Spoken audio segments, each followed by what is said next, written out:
एक बार की बात है कि एक छोटी सी बच्ची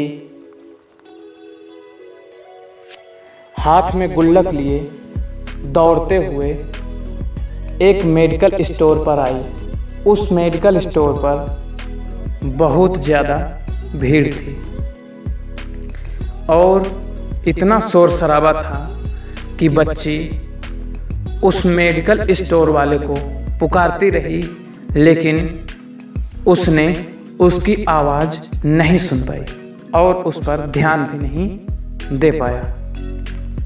फिर उसके बाद उस बच्ची ने अपने गुल्लक को उसके काउंटर पर उठाकर जोर से पटका।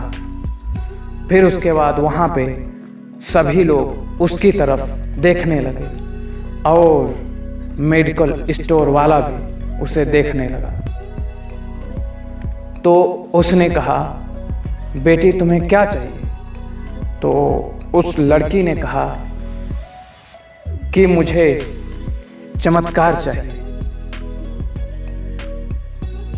तो उस मेडिकल स्टोर वाले ने कहा कि यहाँ पर चमत्कार नहीं मिलता है। तो उस बेटी ने सोचा कि हो सकता है कि ये सोच रहा हो कि ये पैसे कम देगी, इसलिए मुझसे झूठ बोल रहा। तो उस बच्ची ने कहा, ये गुल्लक में जितने पैसे हैं सारे पैसे रख लो, लेकिन मुझे चमत्कार दे दो। तो उसने कहा, नहीं है।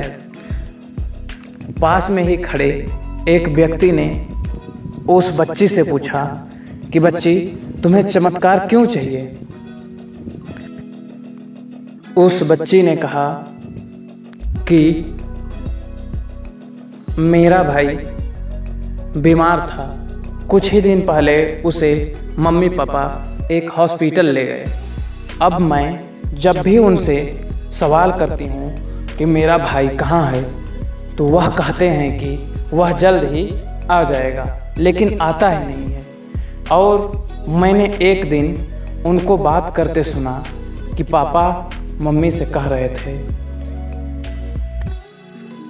कि हमारे पास इतने पैसे नहीं हैं कि हम अपने बेटे का सर्जरी करा सकें, और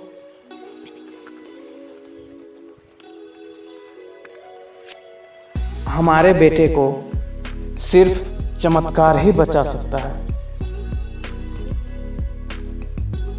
तो मैंने सोचा कि भले ही मेरे पापा के पास इतने पैसे नहीं हैं, लेकिन मेरे पास तो है ना, इसलिए मैं अपना गुल्लक लेकर आई हूँ चमत्कार खरीदने।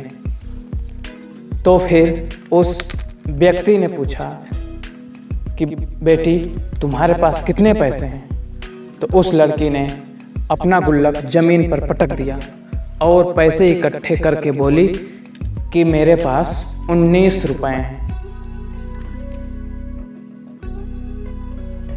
तो फिर उस व्यक्ति ने कहा कि बिल्कुल तुम्हारे पास उतने पैसे हैं जितने में चमत्कार मिल सकता है। तो फिर वह व्यक्ति न्यूरो सर्जन था और उसने उसके भाई का सर्जरी किया और उसका भाई ठीक हो गया और वह चारों हंसी खुशी अपने घर में रहने लगे।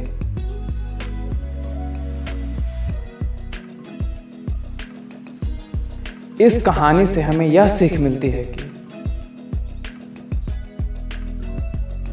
कहीं ना कहीं हमारे अंदर एक ऐसा बच्चा होता है जो हम अगर हार भी जाते हैं, हम अगर मायूस हो जाते हैं कि यह काम नहीं हो पाएगा, तो भी वह अपनी कोशिश करना नहीं छोड़ता है। उसे ना शब्द समझ में ही नहीं आता है।